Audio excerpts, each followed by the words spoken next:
Tonight, though, things are definitely cooling off.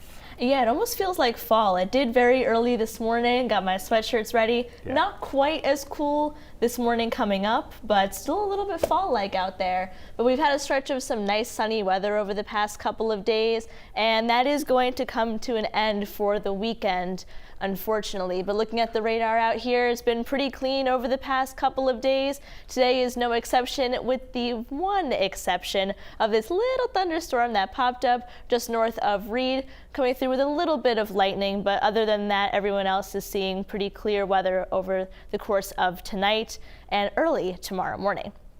Now, low temperatures this morning, this is about 5 a.m., so we're going back in time just a little bit. Some areas in the mountains got into the upper 30s, and even as we got closer to the coast, where it's typically a bit warmer overnight, still in the upper 40s, so much more like fall than summer. And as we go into tonight, or rather tomorrow morning, when we're going to see our lowest temperatures, still a little bit warmer. A lot of places will get into the upper 40s inland, and closer to the coast we'll see some lower 50s, but still about 5 to 10 degrees below average for this time of year.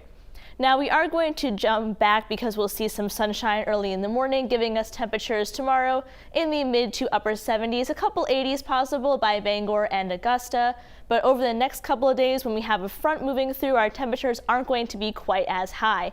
And speaking of that front, we'll start out tomorrow with clear skies, a little bit of fog possible inland, but then we start to get throughout the day and clouds are going to be increasing from west to east, and then the rain is going to follow suit. So we'll start to see some of those showers coming in just before midnight on Friday.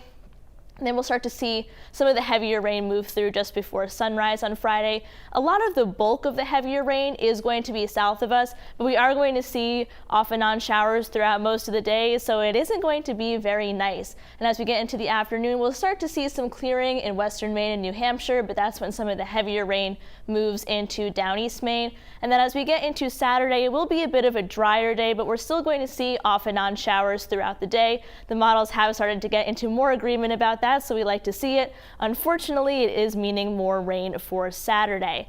Now, the amount of rainfall we're going to get, this model here goes up to Saturday at 8 a.m. Most places looking at about a half an inch to an inch of rain for this system.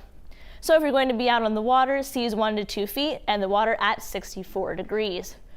So in terms of our 7-day forecast, we're going to see that pattern start to change, where we have our front coming in for Friday. It's going to be much cooler as well. Temperatures stuck in the low to mid 60s, a little bit stickier as well. Showers will stick around for Saturday. Not cancel your plans worthy, but just keep an eye out for any showers. Sunday is definitely going to be the nicer of the 2 days, but there is a chance of a sprinkle. But high pressure begins to move back in for Monday and things will clear up then. So Zach, we had such a nice stretch of weather over the past couple of days, but that means Friday is front day. Yeah, that's for sure. And don't let those raindrops deceive you. Saturday and Sunday should be okay for the most part. Yes. Thanks, Dana.